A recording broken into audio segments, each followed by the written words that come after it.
Welcome to today's Explainer. We've got a massive amount of ground to cover today, taking all the complex events from July 14th, 2026, and distilling them down into clear, actionable insights. We're going to be looking at stories that are reshaping literally everything, from the media you consume on your couch to the actual land that grows your food.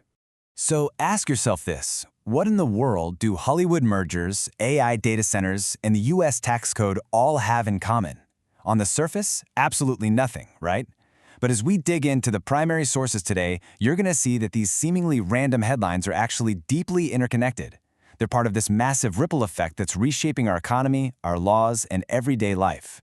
To make sense of it all, we've broken today's agenda into 4 key areas: business and tech, legal and political clashes, global tensions, and finally, shifts in American society. Let's jump straight into Section 1, Business and Tech Crossroads. We're kicking things off with what is essentially a life-or-death struggle for the future of media. Right now, a coalition of 12 states, led by California, is suing to block this monumental $81 billion merger between Paramount and Warner Bros. Discovery. The states are arguing that if you combine these two behemoths, they'd control almost a third of theatrical films in basic cable. And their worry?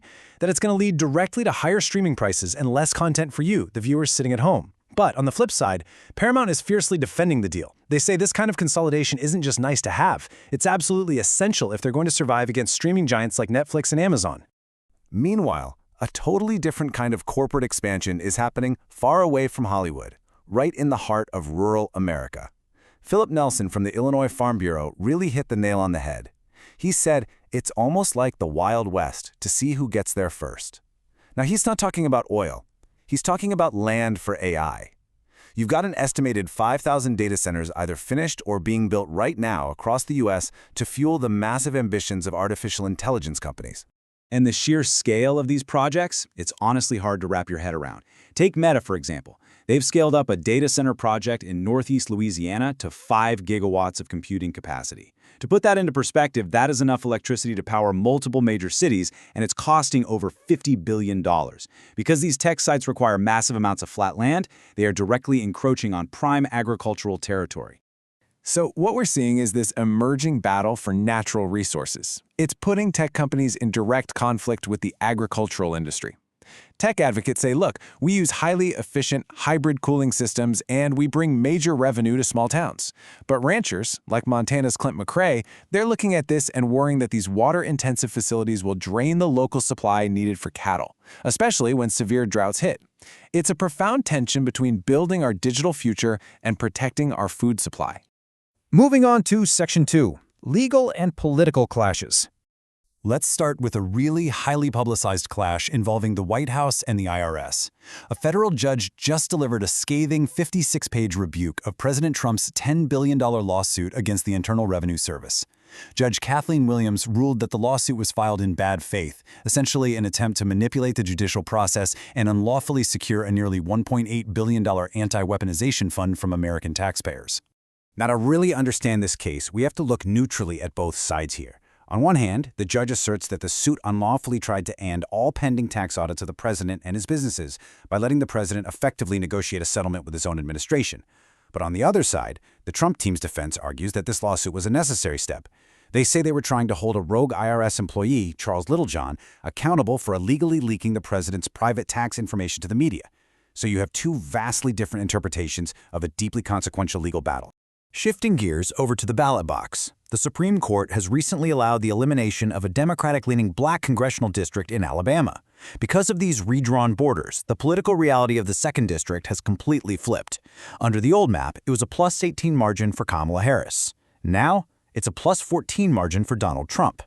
And we are seeing the immediate ripple effect of this ruling on the ground right now. Democratic Representative Shamari Figures is suddenly facing a severe uphill battle to keep his seat. But the reaction from the community is just as intense. Black leaders in cities like Mobile and Montgomery are frantically mobilizing young voters. Pastors are organizing neighborhood door-knocking campaigns. It's a perfect example of how high-level Supreme Court decisions instantly trigger massive grassroots action. All right, Section 3, global tensions and legacies.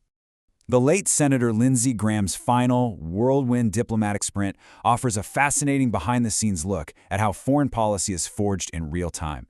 It's an incredible timeline.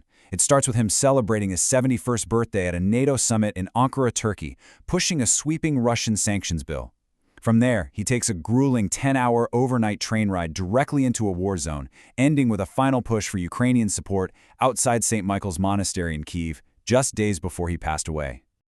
Graham's final days really highlighted his immense influence as a U.S. power broker.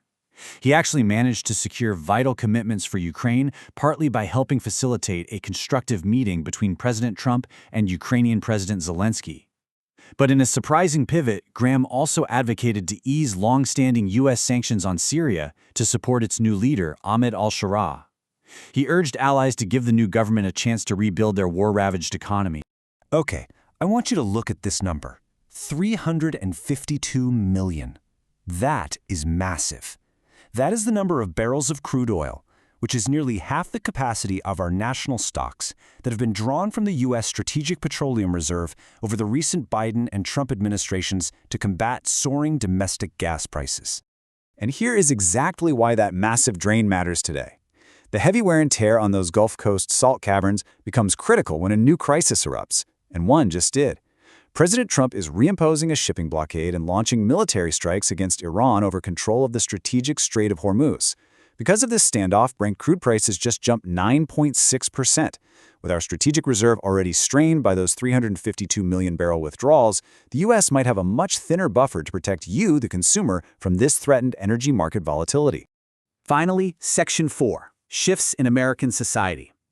As marijuana legalization continues to sweep across the country, workplace drug testing is seeing some massive changes.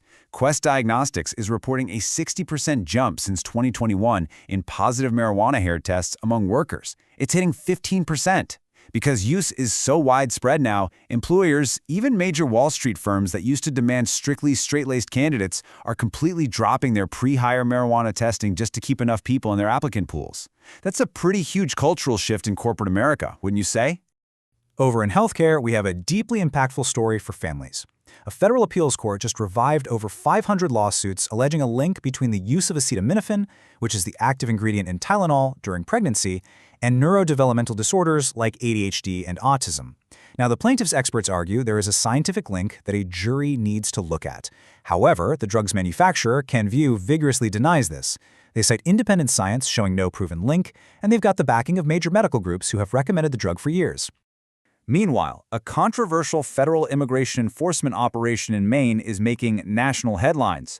Following an operation related to a final order of removal, a 26-year-old Colombian man was fatally shot by a federal immigration officer in Biddeford. The FBI is currently on the scene investigating the incident. Right now, there are two heavily disputed accounts of this tragic event. First, there's the official stance. The Department of Homeland Security and the Maine Attorney General's office state that the officer discharged his weapon in self-defense. They say he feared for public safety as the subject attempted to flee the scene in a vehicle, driving in the direction of the officer. However, local immigrant rights organizations are countering that narrative entirely. They state that the young man who was killed actually held valid work authorization documents. This major discrepancy has prompted heavy scrutiny, with lawmakers like Senator Angus King stepping in, demanding full transparency and questioning why the officers involved were not wearing body cameras during the operation. As we wrap up this explainer, I want to leave you with a thought to chew on. Which of these massive shifts, the sprawling AI infrastructure eating up farmland, the media consolidation deciding what you can stream, or these geopolitical realignments impacting global energy, which of them will have the biggest impact on your daily life by the end of the decade? Because as we've seen today, these high-level decisions, they always ripple down to your local community and your wallet. Thanks for hanging out and learning with me today, and keep asking the big questions.